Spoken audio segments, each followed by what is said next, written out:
Project title name వచ్చేసి IoT based fitness tracking system. నేను first వచ్చేసి అడాప్టర్ యూజ్ చేస్తున్నాను. ఓకేనా, ఇది వచ్చేసి daughter board like regular power supply purpose ఈ ఆర్పిఎస్ బోర్డు అని మనం యూజ్ చేస్తున్నాము. ఇది వచ్చేసి 16:2 ఎల్సిడి 16 క్యారెక్టర్స్ ఎల్సిడి పైన డిస్ప్లే చేసుకోవచ్చు. ఇది వచ్చేసి ADXM 345 మిమ్ సెన్సర్. ఓకేనా, ఇది వచ్చేసి టెంపరేచర్ సెన్సర్ DS18B20 సెన్సర్స్. ఇది వాటర్ప్రూఫ్ సెన్సర్. ఇది వచ్చేసి SpO2 సెన్సర్ లైక్ దీన్ని heart rate and pulse rate రెండు చూసుకోవచ్చు. దీనిలో ఇది మ్యాక్స్ 30100 మోడల్ యూజ్ చేస్తున్నాం. దీనికి ఇది వచ్చేసి బజర్ అనేది యూజ్ చేస్తుంది. ఇది వచ్చేసి ESP టైప్తో మైక్రో కంట్రోలర్ బోర్డు ఇది.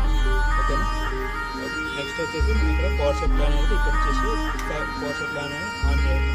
మనం ఇక్కడ ఏంటంటే ఐఓటీ బేస్డ్ ఫిట్నెస్ ట్రాకర్ అని చెప్పేసి డిస్ప్లే అయిపోతుంది.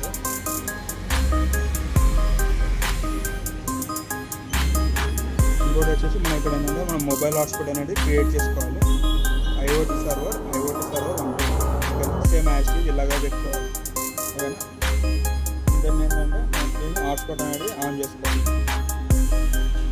ఆన్ చేసుకున్నాక మనకి ఇక్కడ ఏంటంటే ESP32 ఆర్డినో అని చెప్పి చూపిస్తాను. మనకి ఏంటంటే ఇక్కడ కనెక్టెడ్ టు వైఫై ఉంది. ఇక్కడ వచ్చేసి మనకి లైన్ టు అడ్రస్ అనేది చూపిస్తుంది. ఓకే, ఇక్కడ వచ్చేసి heart beat and pulse rate and temperature and wing sensor like అది కాల్ డౌన్ అవుతున్నారు లేదా అని చెప్పి temperature heart beat and pulse rate ఇది మానిటర్ చేసుకుంటే వచ్చేసి టెంపరేచర్ వచ్చేసి 400 degreesలో పెట్టాము. ఓకేనా, 100 కన్నా ఎక్కువ అవుతుంది మనకి ఏంటంటే బజర్ అనేది వస్తుంది. ఓకేనా, నార్మల్ అనేది స్టేబుల్ అంటే ఎలాంటి ఫాల్ డౌన్ కాలేదు కాబట్టి స్టేబుల్ అని చెప్పి చూపిస్తున్నాను. ఇక్కడ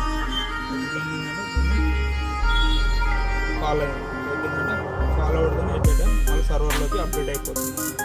సర్వర్ అనేది మనకు అది చూపిస్తుంది అన్నమాట. ఇది వచ్చేసి హార్ట్ బీట్ అని పల్స్ రెండు చూపిస్తాయి.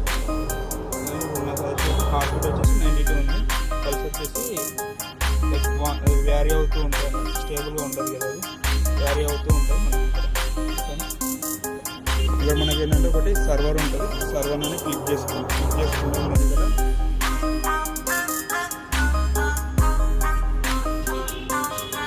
పాస్వర్డ్ అని చెప్పేసి రెండు చూపిస్తుంది. ఐఓటీ